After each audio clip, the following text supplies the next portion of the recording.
Okay, let's get started. All right, ready?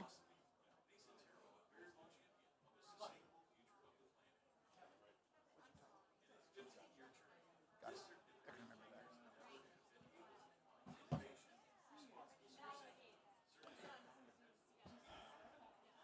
All right. Good afternoon, everyone. Welcome to this session of the Protein Pact and the North American Meat Institute on animal agriculture, driving sustainability and food security solutions, principles, practices, and proof. My name is Lloyd Day. I'm the Deputy Director General of ICA, and it's really a thrill to meet some people who I've only met on Zoom, like this young man here, for many years, where we have been working together to help educate, promote, defend, all the above, the importance of animal agriculture when it comes to our health, our welfare, the economic viability of the sector, but as well as its contribution to the climate and to climate change and these issues that we're all here at the COP28 for. I want to thank NAMI and the Protein Pact for all their work as partners with us. All of you are partners of ours. And I want to pass the floor over to our moderator, Eric Minhall, who is the Chief Strategy Officer of the North American Meat Institute. Eric, the floor is yours.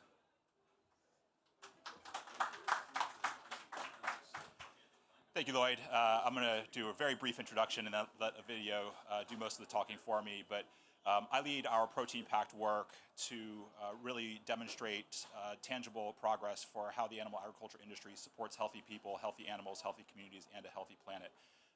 Our goal is to work in conjunction with partners throughout the industry to be data-driven and demonstrate continuous improvement over time to 2030.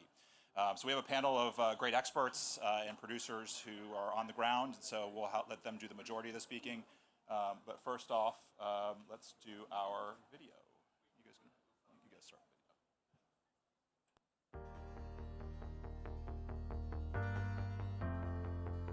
video. Our Protein Pact puts animal agriculture's clear vision and ambitious targets into action.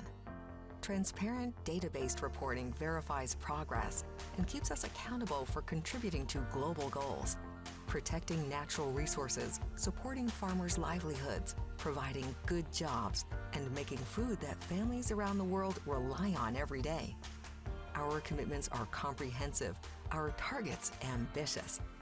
For example, to contribute to global climate goals, U.S. pork will reduce greenhouse gas emissions by 40% by 2030.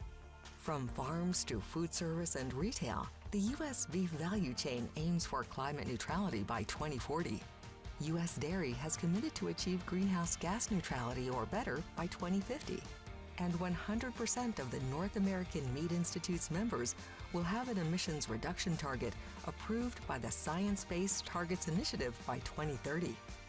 While working to optimize their environmental impacts, Protein Pact partners are continuing to produce more of the nutrient-dense meat, dairy, and eggs the world needs.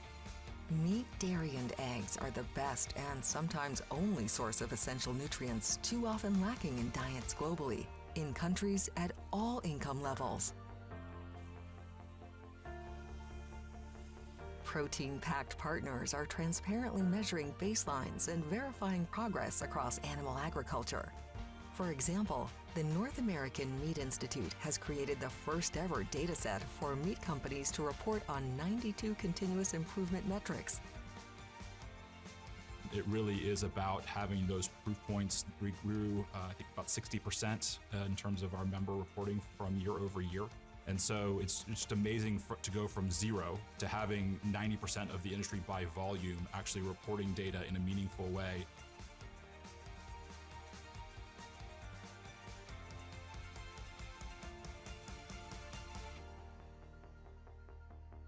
Our job is to make sure that people who want to eat meat, who enjoy what they're eating, understand that it is being produced for them in an ethical, sustainable, and humane way.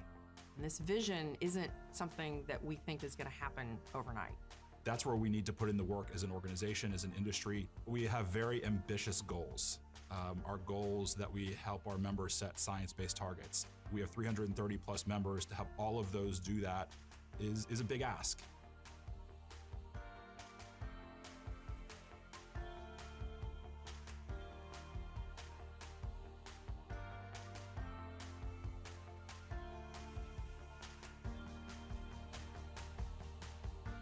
We've really broken our goals into 20 different initiatives that we want to achieve by the year 2030. And so it is a very comprehensive approach to sustainability. Sustainability means being great stewards for our land and our animals. We know that without our cattle and our crops that our organization would not exist, neither would the beef industry. So just maintaining our commitment on sustainability at the farm level is top priority.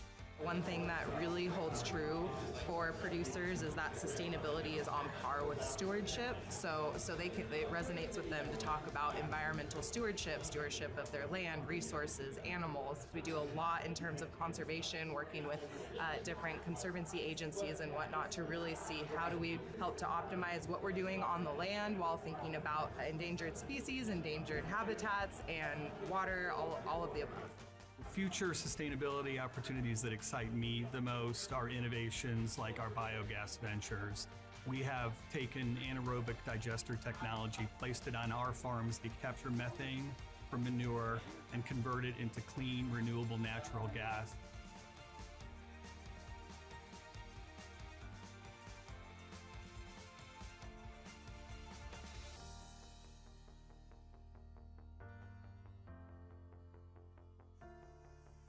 The Meat Institute's foundation has undertaken a bold, new strategic direction this year. And as part of that, we have expanded our research scope. In the past, we typically focused on food safety, nutrition, product quality, and animal production. But now it's all 5 of those priority focus areas in Protein Pact. We're really developing some unique tools that are really going to be very useful for the industry. We've released a first ever greenhouse gas measurement tool for the industry to use, specifically written for meat companies by meat companies. It includes a calculator that they can actually put in their data and get data back. The fact that we've identified the goals, we've identified what we want to achieve, has really allowed us to focus on them. And where there are gaps, we can mobilize resources to make sure that we're going to hit the stated goal of achieving them by 2030. We're going to have to accomplish sustainability and our continuous improvement of sustainability together. The Protein Pact is all about collaboration. We all have different ideas and different experiences that we bring to the table. So just bringing that together is going to lead to a brighter future for the meat industry. Consumers want to know a lot about their food. So I think the biggest challenge for us is how do we get scientifically grounded information out to the public in a format that they can consume it, understand it, and it gets through all the noise. It's really about continuous improvement. In our industry, transparency is so vital because there's so many people now that are removed from agriculture, from food production. There's very little understanding about why we do what we do. What we want to be able to get for individuals is we want to get safe, affordable, nutritious food that people enjoy. This is, full stop, the most important thing about sustainability. And any complete discussion about these types of food has to include meat, the most effective way to get important nutrients to individuals. We do a lot for hunger relief. We made a lot of progress against a commitment to donate 100 million servings of protein by 2025. We've now increased that to 200 million servings of protein by 2025.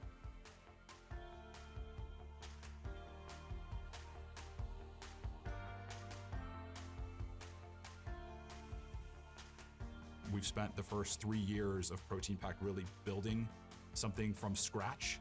We're now at the point where we've built it and we have to show the advancement. Our goals remain constant. We want to help support the industry and provide nutrient-dense meat for generations to come. The big picture, that's what Protein Pact is all about. I'm really excited that we're growing the momentum, we're growing the commitment to continuous improvement through Protein Pact. That's why we've made this pact, to provide delicious, nutritious food for families, support livelihoods for farmers, and good jobs around the world, while providing the best care for every animal and protecting the land, water, and air we all share.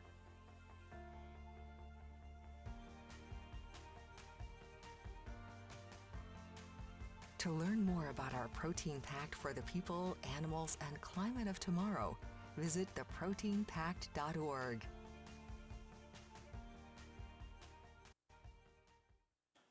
So that's a little bit about the Protein Pact. I want to introduce our speakers today, and we'll go in mostly order here, but a little bit of switch. So Dr. Frank Mitlerner is going to be first. He's from UC Davis Clear Center to talk a little bit about greenhouse gas emissions, some of the work that he does.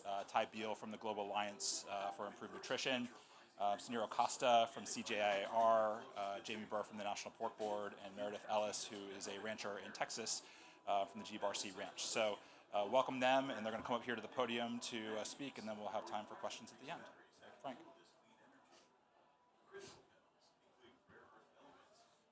Well, thank you very much, and good afternoon, everybody. It's a great pleasure for me to be here and talk to you today about the work that we do.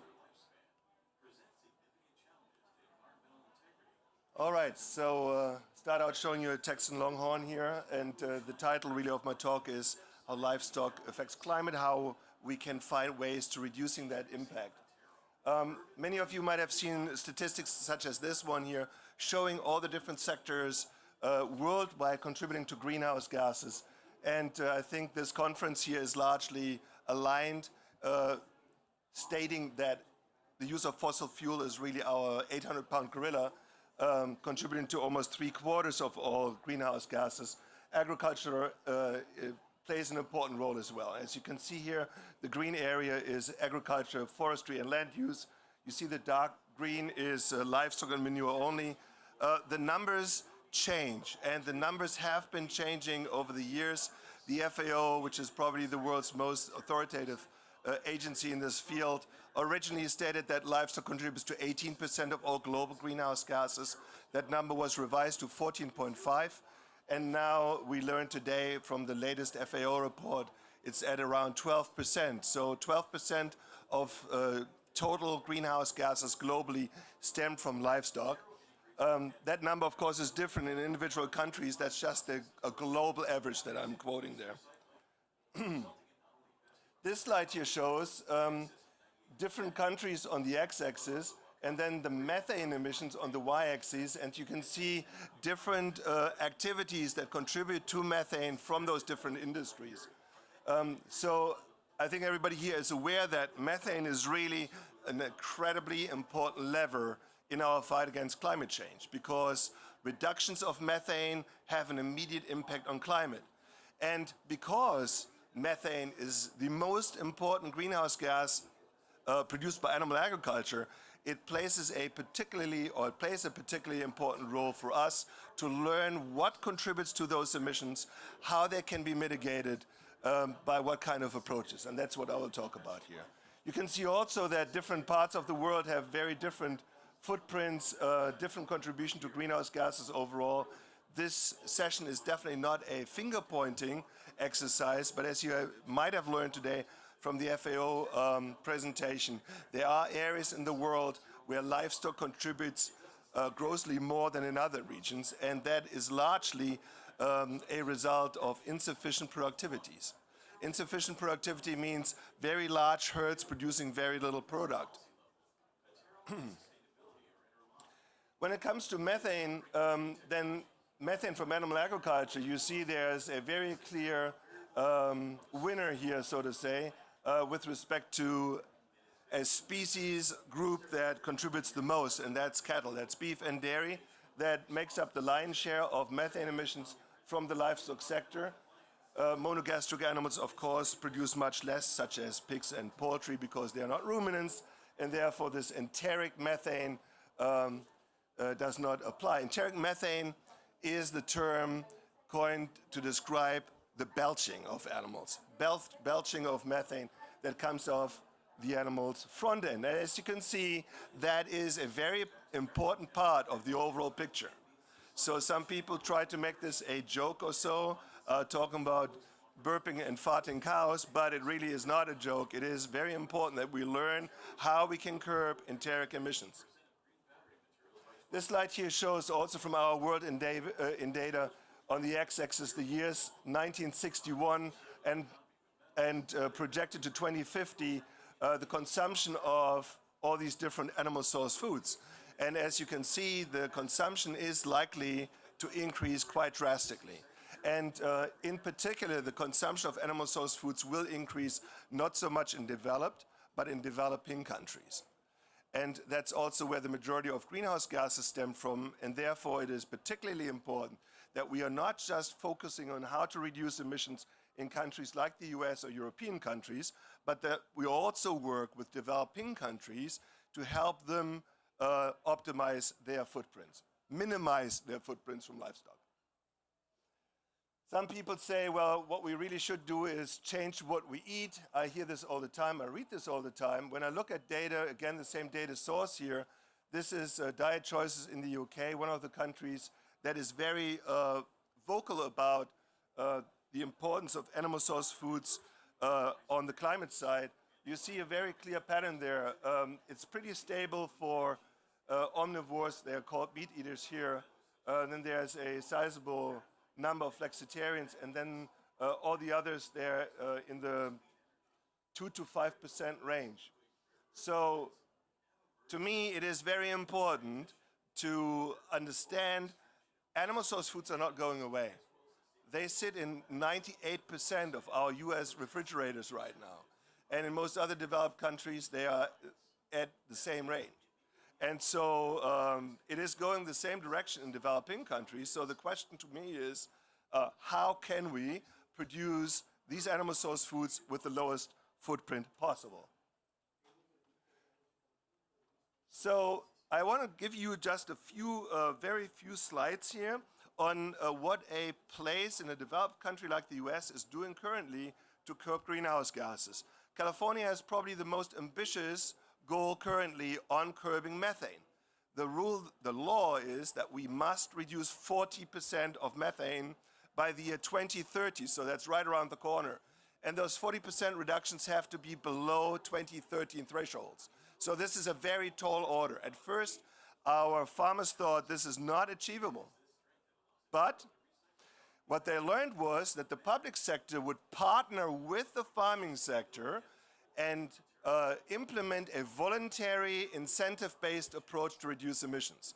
That's a mouthful. What it means is we want to help farmers to reduce methane, and we will have market mechanisms to pay for that so that farmers can pay for it, get reimbursed, so to say. So as you can see here in California, dairy alone, this is our most important livestock sector in the state, dairy alone makes up almost half of our methane in the state. So this is nothing to sneeze at. The 40% reduction that must be achieved amounts to something like 7.2 million metric tons. That is how much methane needs to be reduced by law. And so just remember that number, 7.2. Our farmers started a few years ago to use technologies such as covered lagoons. Covered lagoons are really what the name indicates, a manure lagoon that has now been capped, and the manure gases are prevented from going into the air. By the way, what you see on this slide here are a couple of things you wouldn't have seen a couple of years ago. You see solar panel fields. You see, is this the, no. So on the left, in the back, you see solar panel fields. You see an anaerobic digester in the back. You see plantings of trees. You see all kinds of techniques, technologies, approaches that are in direct response to the climate challenge that these farmers have. So what has been done so far and what is likely to happen? First of all, what has been done so far is that 250 large digesters have been built, and they alone have reduced 2.5 million metric tons. So the goal is 7.2. So far, 2.5 have been achieved, and that's a 30% achievement of the desired goal of 7.2. So how do we do it? Attrition is one part. Our herds are slightly shrinking because the productivity per cow is increasing. So we can do more with relatively fewer cows. And that leads to a range of emission reductions between 2.6 to 3.3. Then there are some alternative manure management practices. Then there are these dairy digesters. And finally, in the future, there will be feed additives. These are additives you add to the diet of those animals in order to reduce emissions. As you can see, there's a range here depicted to, or next to each one of those items. And if you add them together, if you add them up, you achieve something like 7.6 to 10.6 million metric tons of reductions. The 40% reduction that is asked of our farmers will be achieved by the year 2030. Colleagues of mine and I wrote a report called Meeting the Call, which is publicly available on the internet, Meeting the Call, that shows how something as ambitious as this can be implemented without breaking the bank. Working with farmers rather than working against farmers will get the sector to show measurable results. Here you see one of those covered lagoons on the right. See, it's bulging out. What is bulging out is biogas. 60% of that biogas is methane. And that biogas is then converted into transportation fuels for heavy-duty trucks and buses. This technology alone has reduced 2.5 million metric tons so far, achieved 30% of the sector's methane reduction goals. This is what it looks like when you take dairy, renewable natural gas, so that's derived from the biogas, and you put it into heavy-duty trucks and buses. So our state is bullish about this. Why? Because first of all, we are reducing emissions on the dairy, but we are also reducing emissions in the transportation sector because we're now replacing diesel with a much cleaner burning renewable natural gas. And that makes a big difference. Those digesters you just saw, these covered lagoons, have received about 2% of all public funds in California, and they have achieved 30% of total statewide reductions. So 15x return on investment. Digesters are not the only avenue, there are others. Feed additives are depicted here. They can reduce something between 10 to 30, 40% enteric emissions. And I showed you on an earlier slide how important enteric is. So feed additives are currently not in our toolbox because we're currently not allowed to use them and be credited for them because they have to be FDA approved in order for companies that sell them to make the label claim that they reduce emissions by X%. So, but this is likely to be resolved in the foreseeable future so that feed additives will be in the toolbox of our farmers. Other strategies some of them are depicted in this Journal of Dairy Science article here are, first of all, increasing animal productivity, particularly in developing countries. Selecting of low methane animals, what that means is we can now select via breeding whether we use low or high producing, methane producing cows. We can test which animal is which and then only use low methane producing cows for breeding purposes. Diet reformulation, forages, rumen fermentation alternatives. All of these are technologies that I've listed here. Today they were all introduced when the FAO released their mitigation report. We are very optimistic that within the next 5 to 10 years, we will be able to reduce 20 to 40% of livestock methane by working with farmers using technologies such as these. I just wanted, as my last thought, put something up that I oftentimes get questions over, namely, who will fund all of this?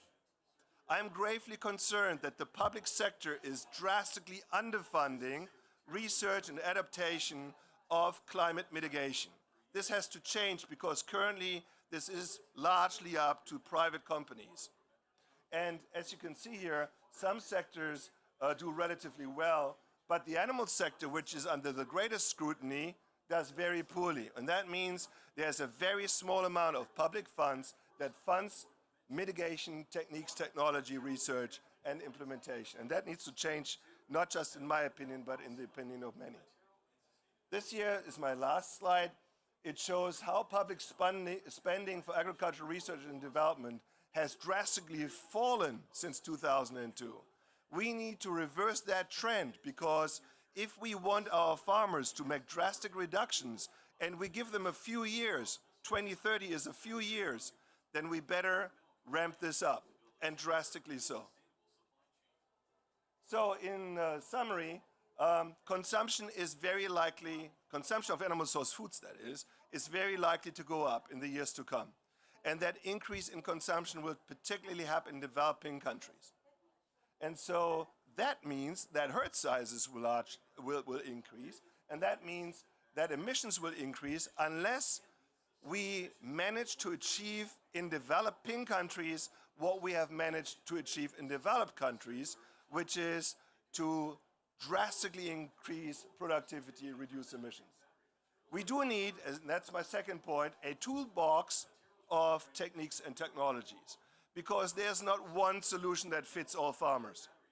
We need to have a voluntary, in my opinion, a voluntary and incentive-based approach with our farming industries. And we need to have some kind of market mechanisms, because the farmers will not be able to shoulder everything themselves financially. If we ask them to reduce 30–40% of emissions, somebody has to flip the bill. And then last not least, that was what I just said on my last slides here, that I do think not just the public sector, but the private sector as well has to increase the level of spending in order to help our farmers to get where they need to go. With that, I thank you very much for your attention, and I'm happy to entertain any questions when the time is there. Thank you. Turn to Ty next. All right, thank you for having me. So I'm going to be talking about nutrition and really trying to elevate the importance of nutrition in climate discussions. So I'm going to focus on nutrition for that reason, and animal source foods because we're talking about the role of animal source foods in a global context, especially when we think about global malnutrition worldwide. So what I'm showing here really is just how widespread the burden of malnutrition is. Now, malnutrition comes in many forms. So we see undernutrition like stunting in 1 in 4 children. We see anemia in about 1 in 3 women of reproductive age. At the same time, we see issues of excess like overweight and obesity affecting about 40% of adults worldwide. And we also see non-communicable diseases like diabetes, heart disease. I believe raised blood pressure, for example, is in about 20% of adults. So a major issue globally. Now, when we think about nutrients specifically, I'm looking at vitamins and minerals here. We know now that there's very widespread prevalence all over the world. So this study looked at women and children and found that 1 in 2 children under 5, 2 in 3 women of reproductive age have at least one nutrient deficiency. So this is not a small issue globally. Now, when we think about protein, we see data from about 10 years ago looking at estimated requirements compared to intakes, showing about 1 billion people having inadequate intake. Now, many of these people, just a caveat, are also low in calories, so this number would reduce when we think about if we were able to just improve in terms of food security and people getting access to enough food. Now, when you look at micronutrients from a diet perspective, so not just biomarkers in the body, when we look at the food system and what people are eating, we see major gaps. Now, this is a very busy figure, but basically on the x-axis are individual countries, on the y-axis are nutrients. The darker the color of the box, the darker the prevalence. And I just want to highlight many countries have multiple nutrient inadequacies in their diets, and even in the high-income country context, we still see inadequacies in multiple nutrients.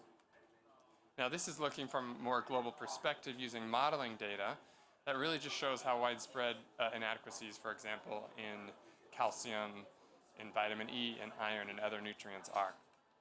So, why is there inadequacy?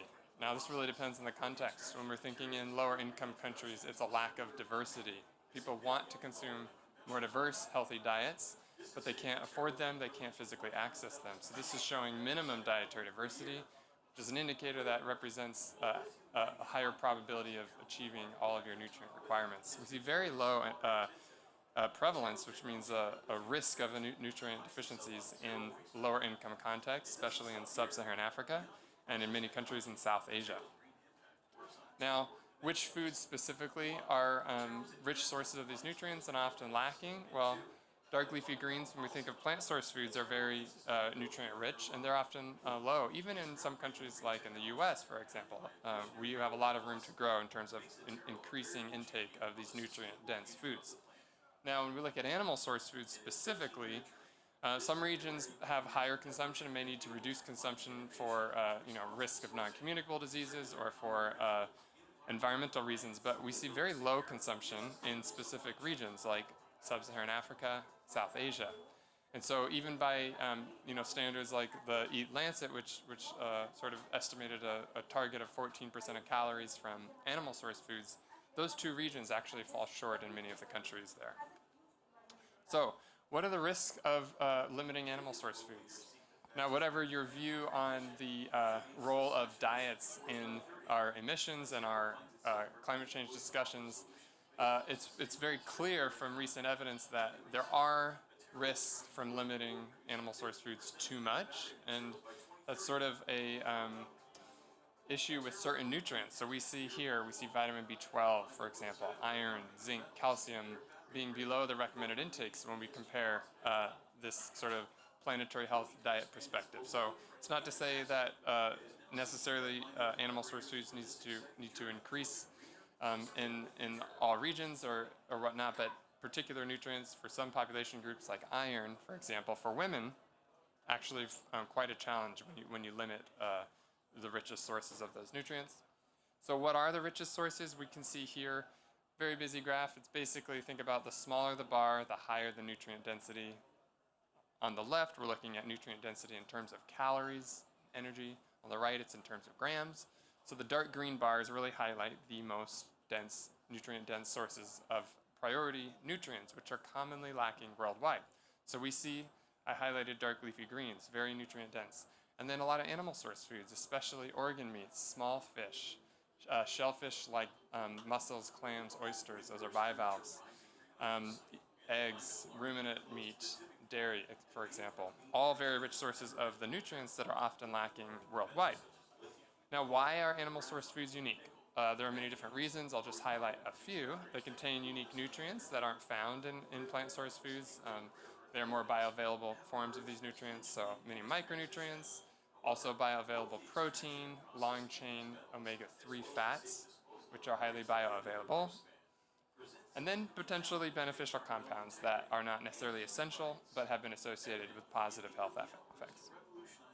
So, one thing that's particularly important with animal source foods is understanding their role in different stages of the life course. So when we look at vulnerable populations, young children, women, pregnant and lactating women, even older adults often will benefit from an increase in consumption, especially where consumption is low. This can help because of the essential nutrients, improving child growth and development, for example, improving issues in aging even for adults who have trouble meeting protein requirements and have a risk for sarcopenia and other muscle health concerns. So I'm going through quickly because I have a lot of slides, but feel free to email me if you'd like me to send them. I'm just highlighting some of the potential benefits here and issues around the role of animal source foods in longevity. It is true from when I look at the evidence, plant-rich diets are important for health and for longevity. But there's some concern when you go too low with animal source foods in the general population. So this zooms in on a few specific nutrients on just showing the difference in bioavailability. We can see omega-3 fats, vitamin A having upwards of 10-fold higher bioavailability when you look at animal sources compared to plant sources. When you look at iron and zinc, it's also quite a big difference. So something like ruminant meat has much higher bioavailability. So when we're modeling estimates of adequacy for planetary health diets, we really need to pay attention to those differences. How much can the body absorb? When we look at protein quality, it's clear animal source foods have a unique high protein bioavailability in addition to high quantity. Most plant-based proteins are quite lower. However, soy does pretty well. Now, other estimates has soy lower, and it really depends on the product. With this in mind, though, it's really important with really highly plant-based diets to combine proteins with complementary amino acid profiles. So, I just want to highlight sustainable diets should be plant-rich, yes, but we need to make sure they're also nutrient adequacy.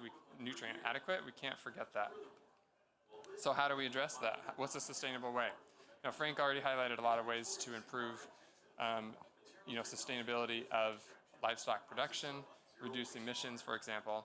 In addition to dietary change, which I talked about, highlighting nutrient-rich sources, increasing dietary diversity, we have a lot of other approaches that are important as a safety net to reach more populations globally who can't access all of the diverse foods to meet their nutrient needs. So things like fortification, where we add vitamins and minerals to staple foods. This is really important because it's a very cost-effective way of increasing the nutrient content, especially for poor populations who have the highest nutrient deficiencies. We also see things like biofortification, which is crop breeding to increase the nutrient density of foods and resilience to climate change. And lastly, supplementation, where this can be accessible. Now, I just talked with our Ethiopian colleagues, and in Ethiopia, and was surprised to hear how expensive supplements are. So it's not a current solution that we can just scale up and say everybody take a pill. We have a lot of issues with making access to those and making them affordable as well. Supplements really can help out for particular population groups, demographics with high requirements, so young children, pregnant lactating women, for example. So just to conclude, malnutrition worldwide is very, very highly prevalent. This includes things like undernutrition, nutrient deficiencies, as well as obesity and chronic diseases. Nutrient deficiencies are much higher in lower income contexts, so as high as 9 in 10 women, for example, in many lower income countries. However, they're still common across all countries, so we can't forget about nutrient density worldwide. It is clear that food systems are not providing adequate diets, so something needs to change. We need to increase the nutrient density while we also work on addressing sustainability, and even thinking of sustainability from sort of an aspect of climate change reduces the nutrient content in crops. And so we're going to see actual increases in nutrient losses from crops. So iron and zinc, for example, are expected to decrease. So it puts more pressure on us delivering enough nutrients. So in lower income contexts, we really need to increase diversity of foods. And many countries actually could benefit from increased consumption of animal source foods. So we really we need a combination of plant and animal source foods and healthy dietary patterns. And then sustainable diets really need to be nutrient adequate. We can't expect just having diverse plant-rich foods to necessarily provide all nutrients, so we have to try to cover all the bases there. So how do we do that? We really have to focus on dietary change, but all of these other approaches as well, like fortification, supplementation, and biofortification. So I'll be around later to answer questions or during the discussion. Thank you. All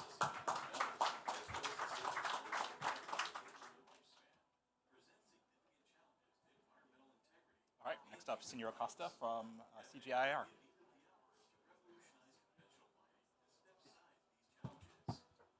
Hi everyone. Thanks for having me here. Hi. So the idea here is to present some perspectives from Latin America and also some work the CGIAR is doing on livestock mitigation.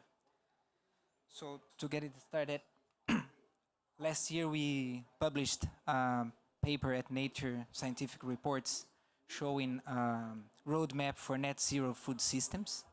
And as you can see, although the livestock sector is the highest emitting value chain or food systems, it also has the highest mitigation potential. And then one message here is that we cannot meet any climate targets if we not have the livestock sector on board, and we don't have any climate plan or strong enough if we don't have the livestock sector on board. So we have to have with the sector if we want to meet any climate commitment. And when it comes to Latin America, we see that the trends are not so, say, compatible with climate targets. In the region, you see that it has improved quite a bit beef production, focusing here now on beef production from 2010 to 2030, and all the way to 2050 is expected a 40% increase in beef production according to FAO. This is in megatons of carcass weight. 40%.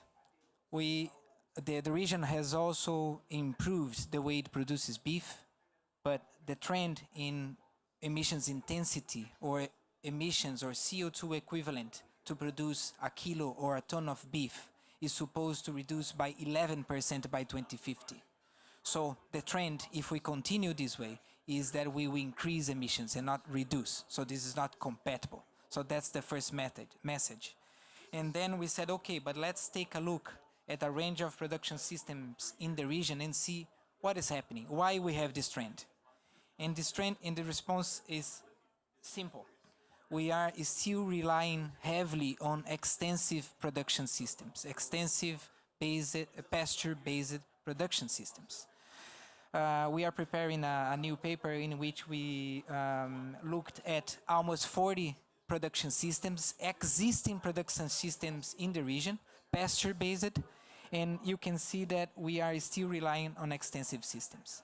But we also have more pasture-based more intensive pasture-based systems that can actually has almost 50% less emissions to produce the same amount of beef.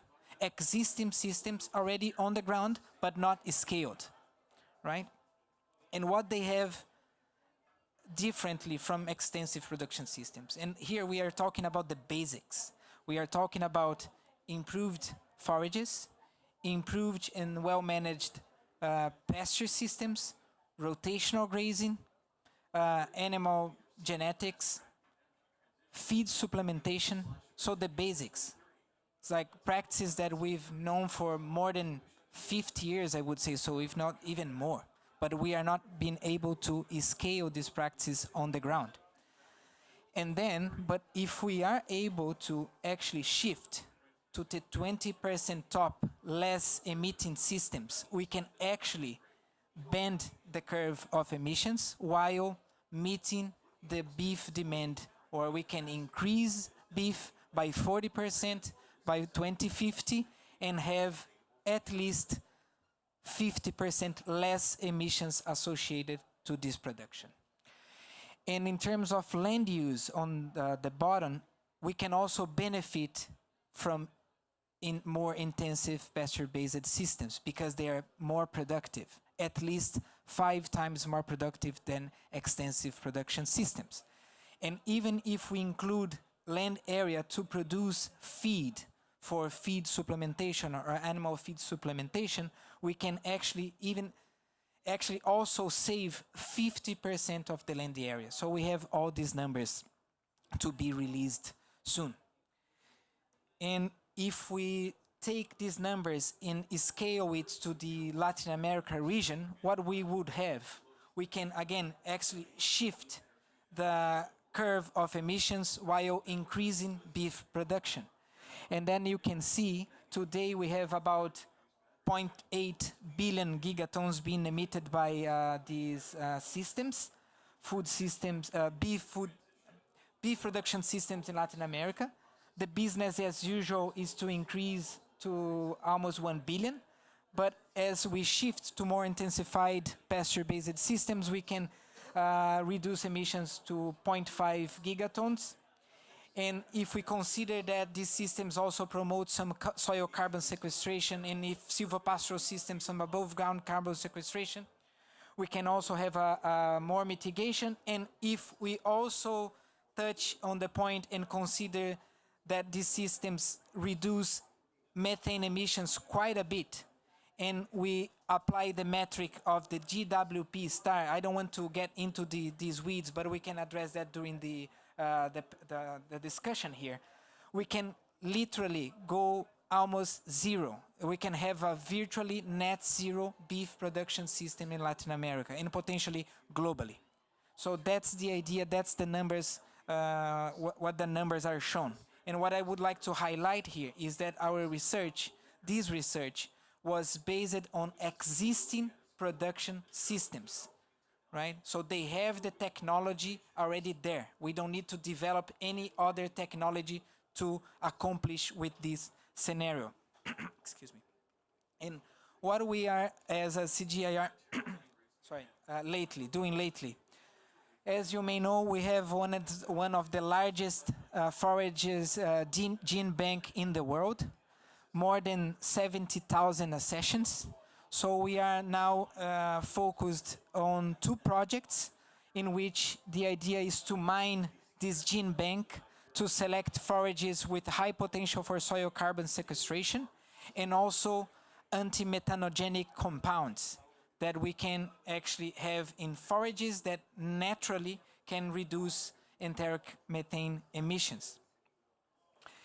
And that's what we are actually doing, as we are calling this the CGIAR Big Push for improved forages. Breeding forages for soil organic carbon sequestration via deeper root systems and larger root systems, and also the anti-methanogenic compounds. So this is a project that started last August and go all the way to the next 5 years. And the idea is also to work closely with our commercial partner called Papalotla. There's a Mexican company which actually brings our forages to the market. And they have field trials across Latin America. As you can see from Mexico, there's even one in Florida, all the way to the south of Brazil. Also in Africa and a few sites in Asia too. So the idea is that as we breed these new forages, we are going to implement them in field trials in which we'll be monitoring soil carbon stocks and also forages productivity, of course, and animal performance. So that's the idea. That's our next big push. As you know, as we know that we need to improve pasture systems, recover degraded pasture systems. That's the basics for Latin America. That's the basics for this change. And perhaps a good segue from my colleagues here, but we also need to work out climate finance. That's very important for us to de-risk the investment farmers need to do to transit to low emissions production systems. And it's very interesting. I've been following this discussion these days, and if we consider that climate finance should be proportional according to the size of the emissions from systems, let's back off the envelope calculations here. 30% emissions from food systems. Within food systems, 20% from livestock systems. 20% from 20% of the global emissions. It means that 20% of the climate finance should be directed to livestock in order to make this transition. And do you know how much climate finance the livestock sector is receiving? Less than 1%. World Bank report from 2021 or 2022, if I'm not mistaken. And I think the exact number is 0.55%, virtually zero, right? And then we did also some economic analysis in terms of pasture restorations, just for you to have an idea, and that's my last slide. To recover degraded pasture land in Brazil, for example, it costs more or less $2,000 per hectare. $2,000 per hectare. So it's not attractive for farmers. It's high risk. But if we somehow are able to streamline some climate finance to it, say carbon markets. Let's take carbon markets as an example. We have many examples, right? For every dollar that we bring from climate finance, it can cover more or less 4% of the costs of a pasture restoration implementation. $1 for 4% of the intervention. So this can start, say, being attractive for farmers, right? It's not ideal, but it's something that we'll need to work out. Climate finance, but we believe that's possible. And we are also, by the way, trying to understand how carbon markets could actually benefit, can actually work with the livestock sector, with farmers, for farmers, to make this transition. But that's perhaps for another conversation, I would say. And what we believe is that investing in low emissions livestock is the solution, or the climate solution we look for in food systems, and it all starts with improved and well-managed pastures. Thank you very much.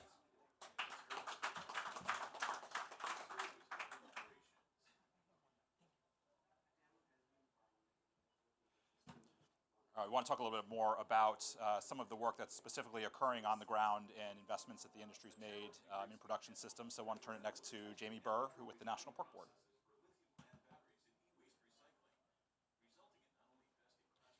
Thank you, Eric. Good afternoon. All right, we're going to do better than that, or we're going to do calisthenics. Okay, good afternoon.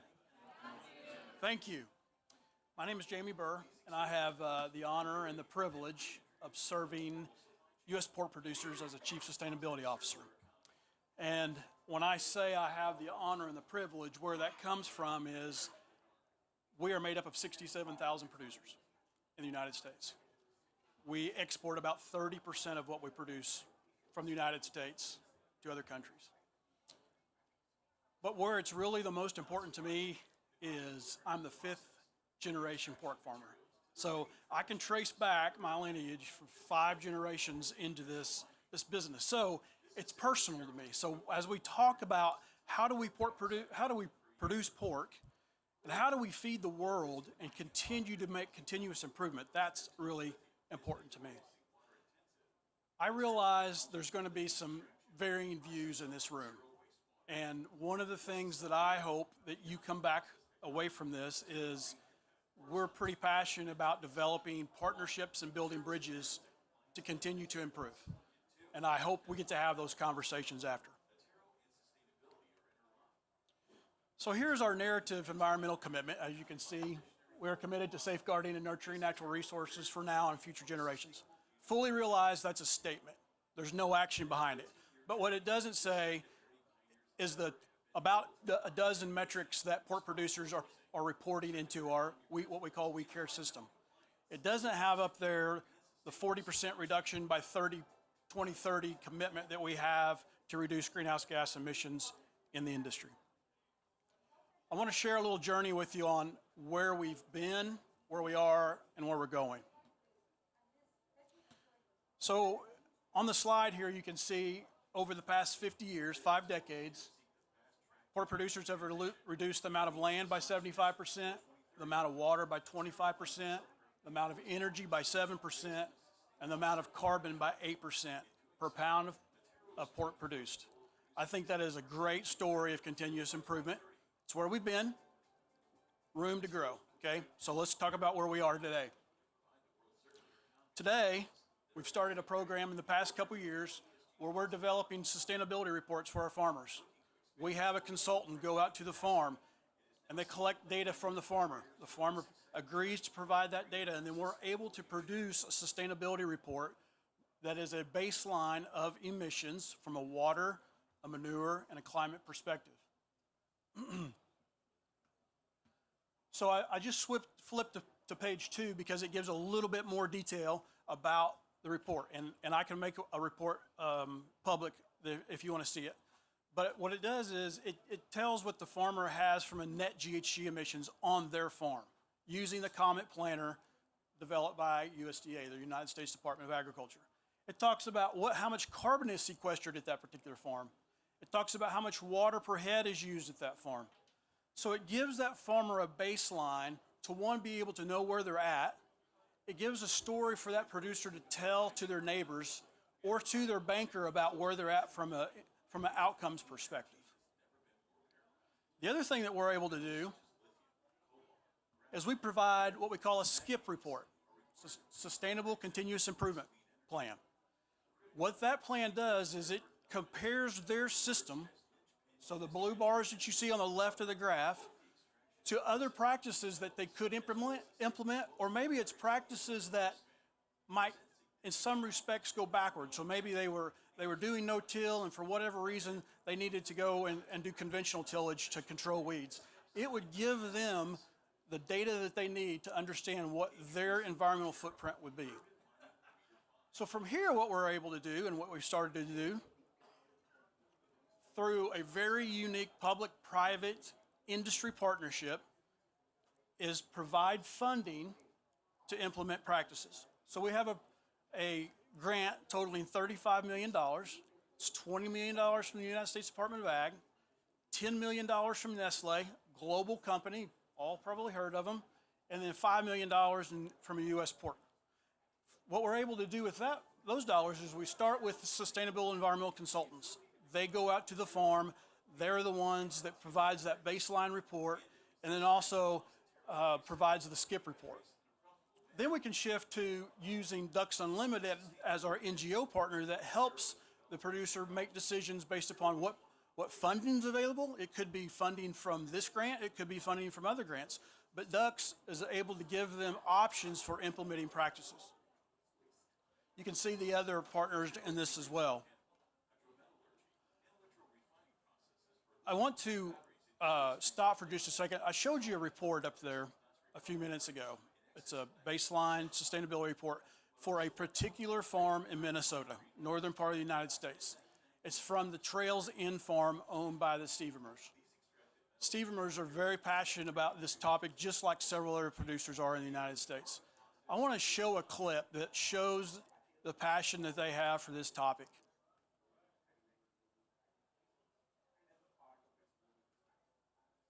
Nutritious pork product that's needed by many people, and that's an honor, and that's what helps drive what I do every day and is one of the guiding principles for why I'm a farmer.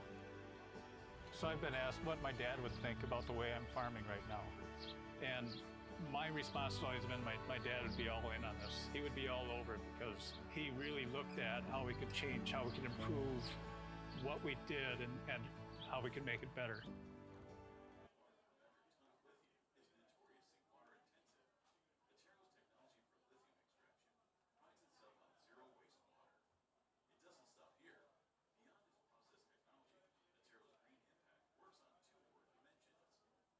Should be one last slide.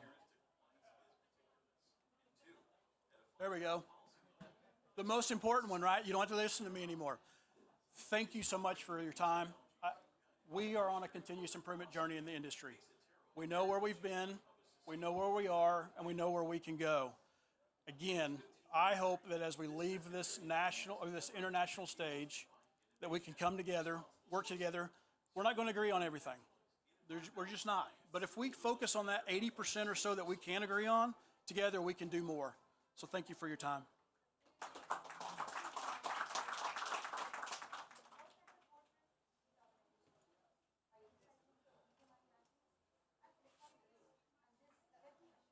Okay, hi everybody. Let's see. Okay, so today I want to talk to you guys about this landscape right here. This landscape is home to 650 native species, including 100 different types of birds, some of them critically imperiled and endangered. This landscape has an 11-month blooming period, has over 100 types of wildflowers, 9 different species of milkweeds, and is a critical stopping point for the monarch butterfly on its journey. This landscape also has one of the last pristine watersheds unaltered by mankind in my area. So remarkable that it's been mapped, studied, and visited by a number of organizations looking to recreate it elsewhere. The water you see there that's seeping out of the hillside is crystal clear and drinkable. This landscape also contains over 1,000 acres of mature forest, including one of the largest oak trees in the state of Texas.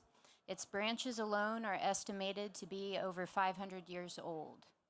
So this forest is where resident bald eagles live and return to nest every year to raise their young, home to wild turkeys, great horned owls, red-headed woodpeckers, bobcats, cliffbreak ferns, lichens, and mosses, and also my cows. So that's right, I'm a cattle rancher, and I am ranching for the environment. I ranch to fight climate change and to preserve dwindling habitat for countless living things so that they still have a home and so that they don't go extinct. I ranch for my son so that when he's my age, he has a suitable climate to exist in so that he enjoys monarch butterflies instead of just remembers them from when he was little. So today I'm sharing you the power and the potential unique to beef to be a major climate solution and a direct answer to the Anthropocene and ecosystems preservation. 2.6 million acres of grassland habitat was lost in North America in 2019 alone, according to the World Wildlife Fund. In the last 10 years, North America has lost more than 50 million acres of grasslands at a total loss of around 80%. So of the 20% that remain, 93% is owned by people like me. 5 miles away from where this picture was taken, a 300-home subdivision is going in. So background on me, I got my master's in landscape architecture, focusing on sustainability. And I wanted to do good in the world. I wanted to be impactful. So leaving the ranch behind, in my studies, I got the chance to look at broad land use patterns across my home country, the United States, the truncation of migratory patterns and corridors, the relentless, never-ending urban sprawl, and sadly, the complete disconnect between man and nature. Not just in terms of where we live, but what we eat.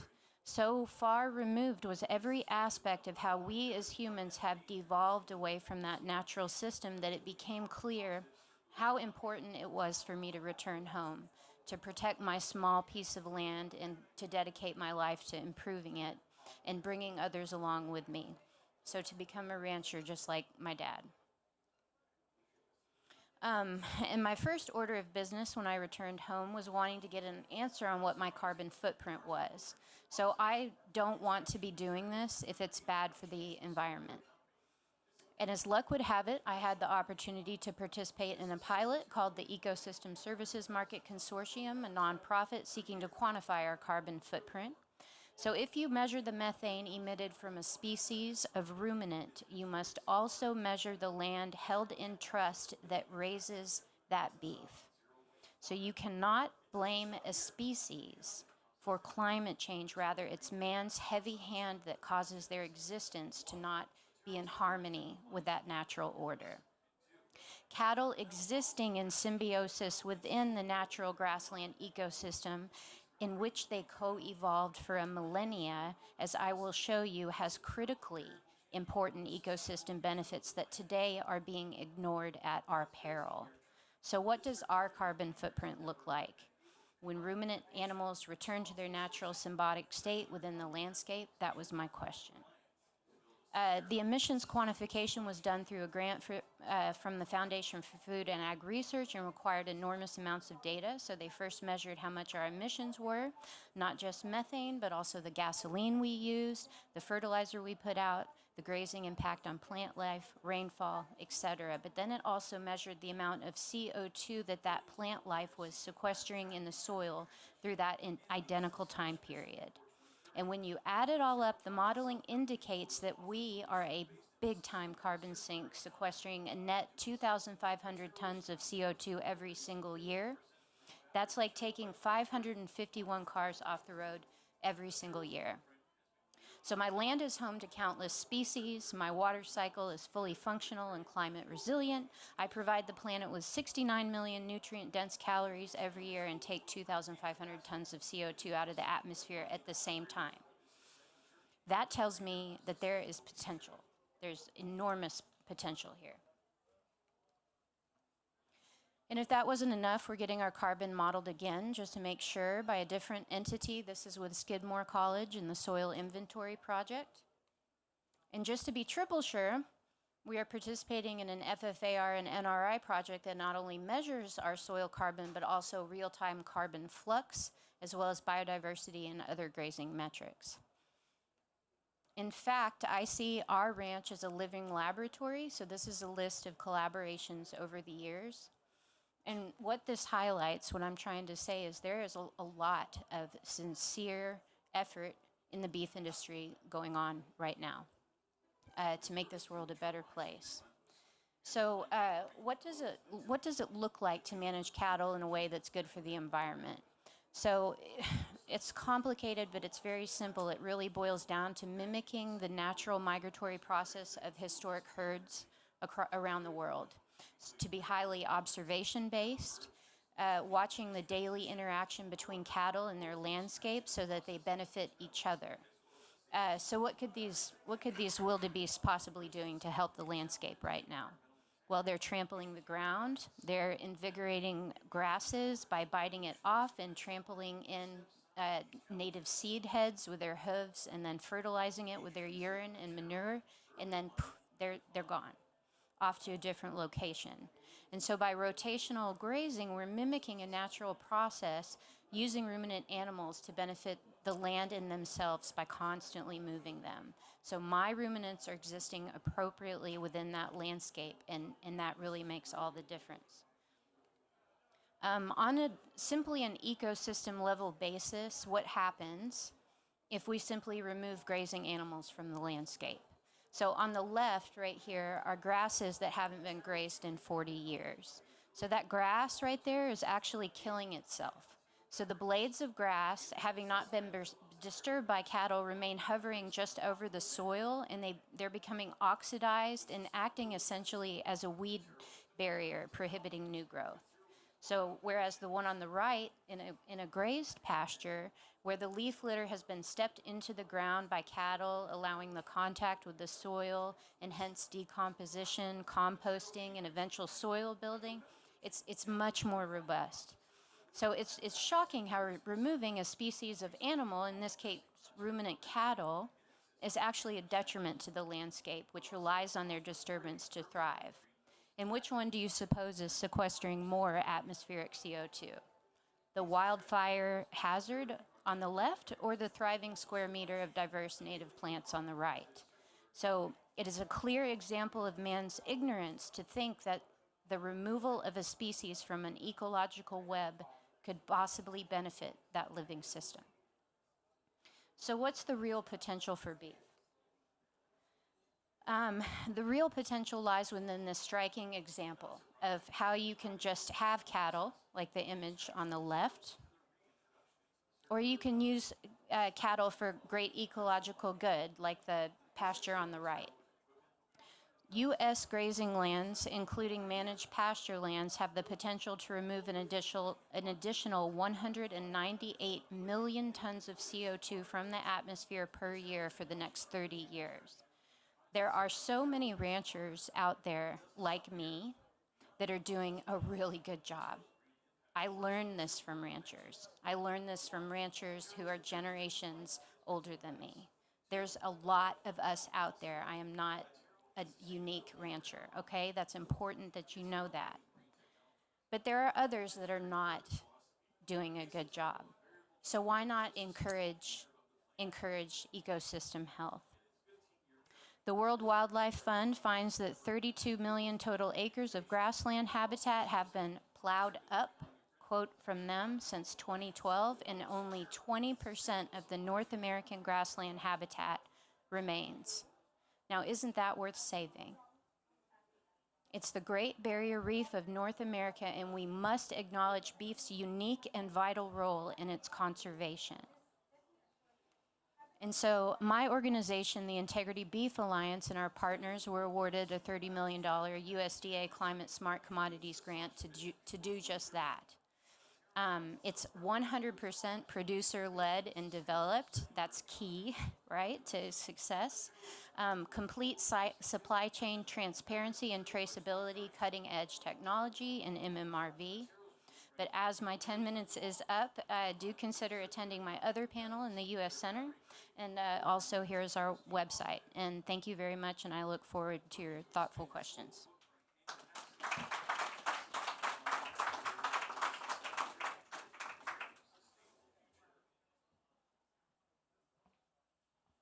Thank you to all of our speakers, and now I want to open it up for folks with questions. Oh, questions?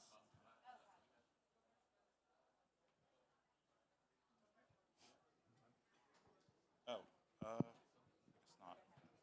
Let's get it back. Good afternoon. I stand up, or I can stay. Either way. Whatever you prefer. I'm Cristiano Brazzari. I'm president of International Dairy Federation. I have a consideration and one question. I don't remember the name of the speakers because I arrived late. I want to confirm to you that I am also a beef farmer in Brazil.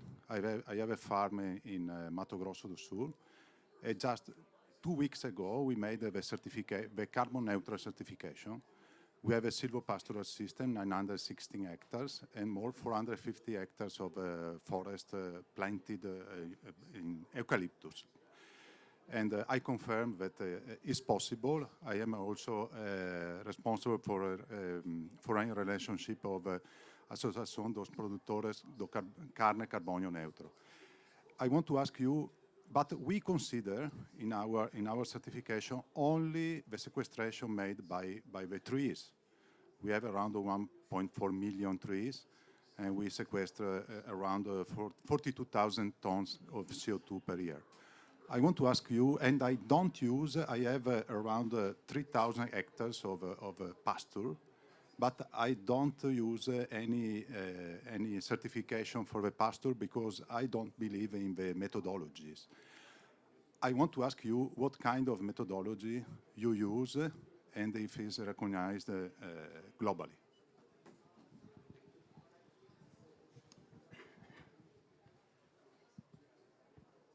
Thanks for the question. It's a technical question, I would say so, but you nailed it, right? And why you guys are only measuring the carbon sequestered above ground in trees using the carbon neutral beef because it's easier, right? And for the soil carbon is more difficult. And we unfortunately do not have a credible, cost-effective technology to do so. So what we are doing ourselves is traditional soil sampling, because we have the capacity to do that. We are research institutions, we have soil labs and so on and so forth. So we are doing that, but with a second intention to raise data, to provide data to partners in private companies or any other institution to be able to calibrate and validate technologies that are needed for us to quantify that. We are trying remote sensing based technologies like radar based technologies, but we are in the testing phase to date. And to be really honest, I do not recommend any of them to date, but they will get there soon.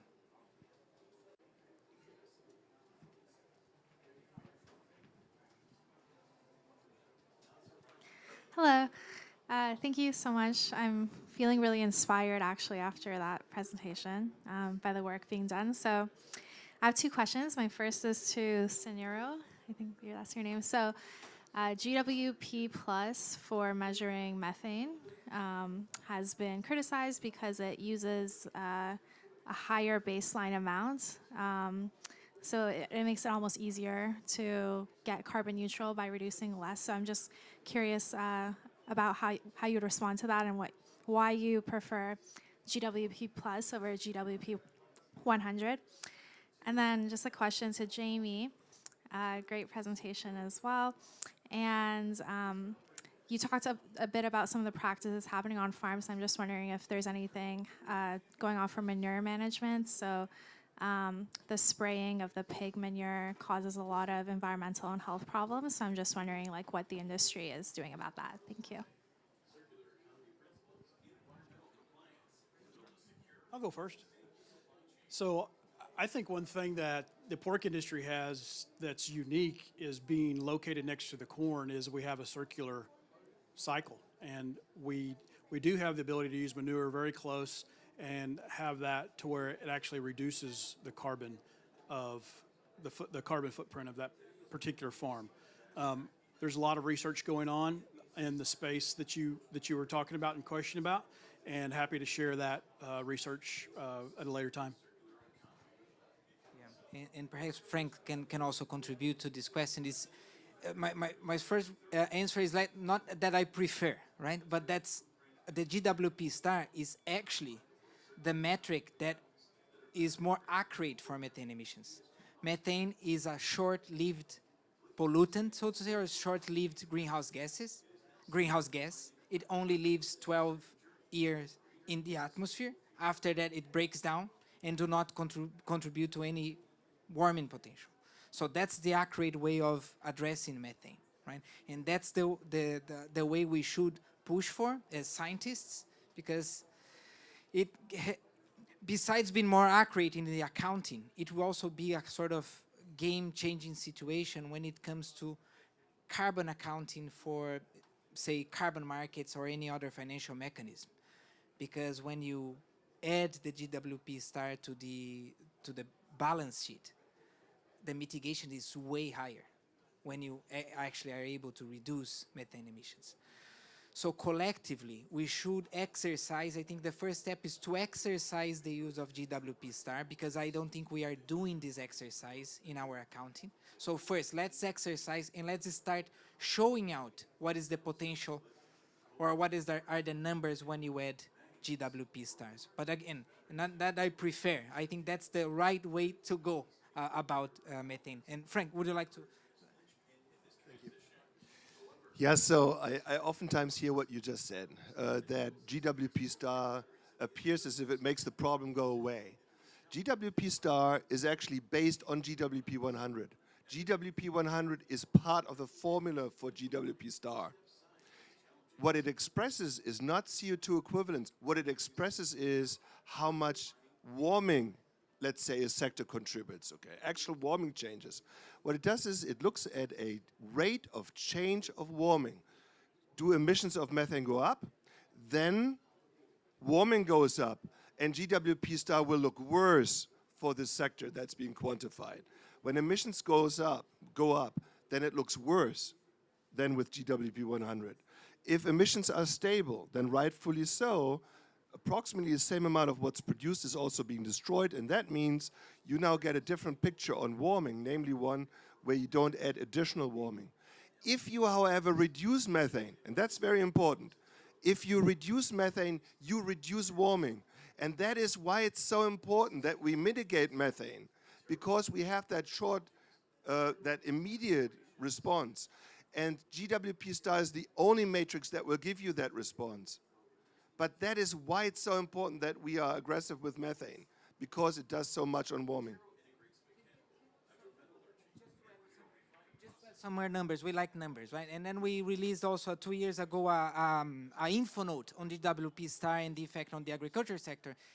And only for you to have an idea, if we are able to reduce methane emissions by 0.5% a year, by 0.5% a year, in 20 years, we actually go net zero when it comes to warming potential related to methane. So it's a reduction of 0.5% a year over 20 years.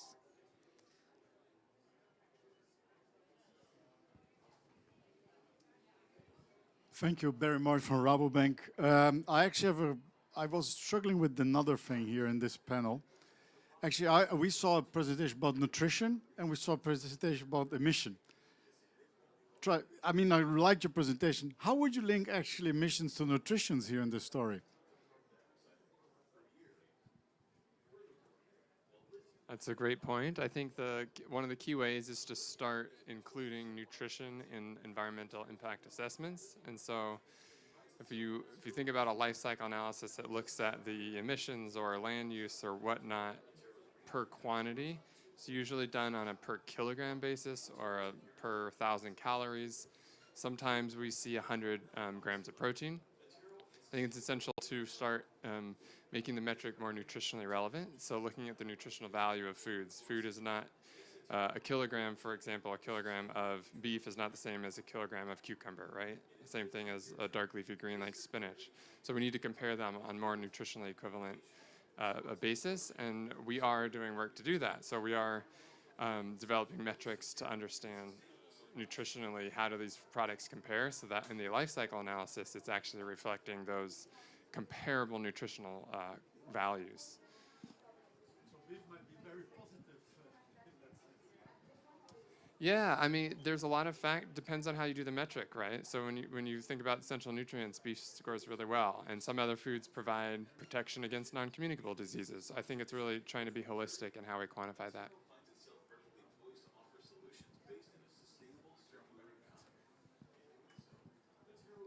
I agree per questo from Rabobank. In International Dairy Federation, we have a special action team working in finding, looking to some metrics that connect nutritional density with environmental impact, and so water footprint, carbon footprint, and so on. We are working from 2 years, and it's not easy. It's not easy. We have also professors from Wageningen and from other universities. But what I'm asking is to work all together, the livestock sector, to find the right metrics connecting nutritional density and environmental impact, because it's very important. This is why a lot of people think that we are impacting a lot in the environment. We are impacting, but not so much. Because if you consider, we can't compare the food based on kilogram of product or liter of product like is made in water footprint or carbon footprint. We need also to connect the nutritional value. This is very important. Also, Rabobank always, they ask from our world and the technical and scientific part to have this evaluation. It's very important.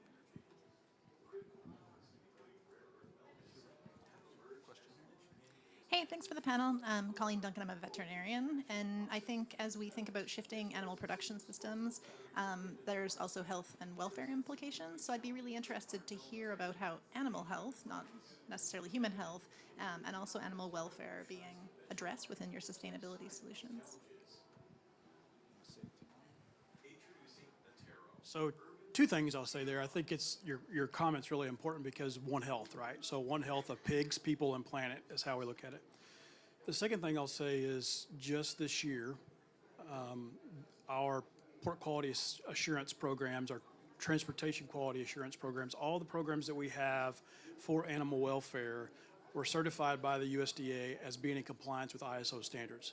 So I think it's really important to be recognized that while we develop those standards within the supply chain, that they've been recognized as internationally acceptable. So I think we've made great strides in improving animal welfare. I'll add to that. Within Protein Pacts, we talked a lot about nutrition and environment here, but animal welfare, worker safety, and food safety are also core components. And all of those are critically important in the overall sustainability discussion. Our metrics ask companies to, and our goal is that all companies pass animal handling and transportation audits in line with the standards that Temple Grandin developed from Colorado State, and also have supplier standards in place aligned with the National Pork Board's PQA program, beef quality assurance in the beef sector, the International Dairy Welfare Alliance standards, Poultry Alliance standards, I'm sorry. And to make sure that what's happening on farm is consistently then applied through what's happening in a plant. So it is a crucial piece for us. I have to say I'm quite concerned about animal health and welfare because in many cases it also really determines the environmental footprint of a herd. For example, I've spent many times in China, and China is certainly not a developing country anymore. It's now pretty developed. But in a country like China, which produces 1 billion pigs per year, half of the world's pigs are produced in China, they have a pre-weaning mortality of 40%, 40. So that's just one example, and there are many others. I think we really can do better internationally of improving animal welfare and animal health, and it needs to happen because that also has a profound impact on the cumulative environmental footprint. It's not just from an ethical perspective important, but also from an environmental perspective important. We know how to do it. The question is, how do we get that technology transfer and knowledge transfer? How do we get that part of the puzzle solved? And that's no small feat. We have been able to make real great progress in many developed countries, but the question is, how can we assist those countries that struggle with that do better? And really, this is not intended to be a finger pointing, okay? That we are doing great and the others don't.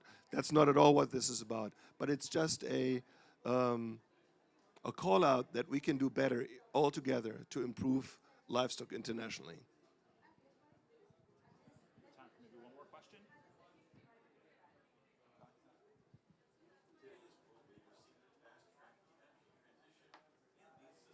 Thank you. Okay, so my question's for Frank.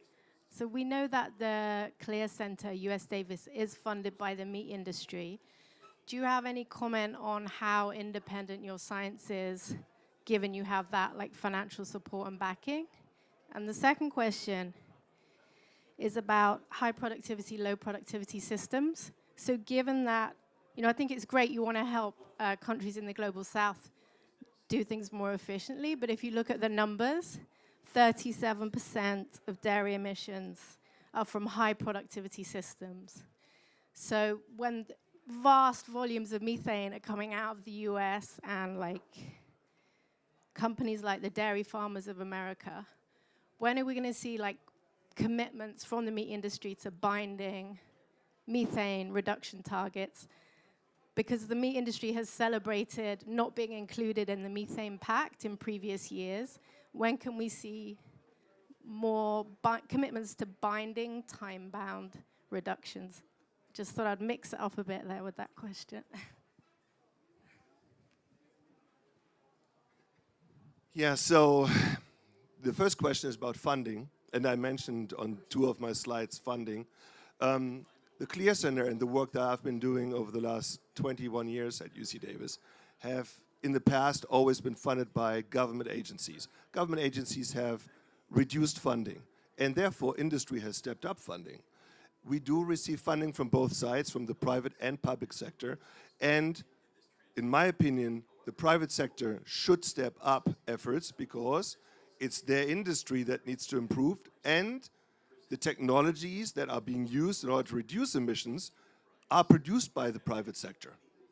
Of course, they will be the ones funding it. Personally, I'm a professor and air quality specialist. It is in my position description to work with the industry to reduce emissions. And I'm proud that we do that, and we will continue to do that. There's nothing bad about it. There is something very pressing about working with the sector who you are supposed to help reduce emissions. The second part of intensive versus extensive systems throughout the world is one that's hotly debated.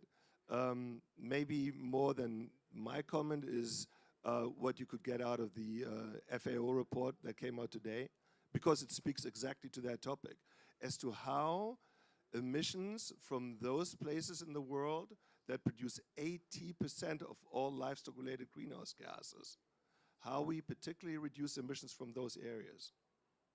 Again, this is not a finger-pointing exercise, but it is true the IPCC has clearly outlined that if you look at all global livestock emissions, 80% of those are associated with developing countries, and that is where the lion's share sits.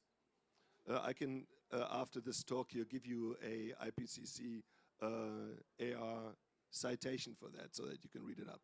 But anyhow, so again, this is not finger pointing. We all have to reduce emissions. In a place like California, where we need to reduce 40% emissions, our farmers already have achieved 1/3 of the goal. They will achieve the total goal of 40% by the year 2030. And a report that we recently released called Meeting the Call outlines how that's being done, when it's being done, and how it's being verified and validated. Thank you. Just to add that, I don't think in numbers in our research show clearly that extensive systems is not the way to go.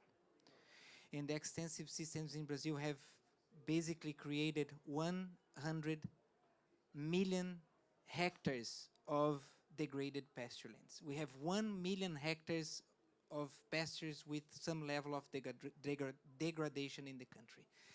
And our data show that we need, in Brazil, at least in Latin America, intensive pasture-based systems is the way to go, And just a comparison, from many perspectives, in my environmental perspective, financial perspective, and social perspective as well. And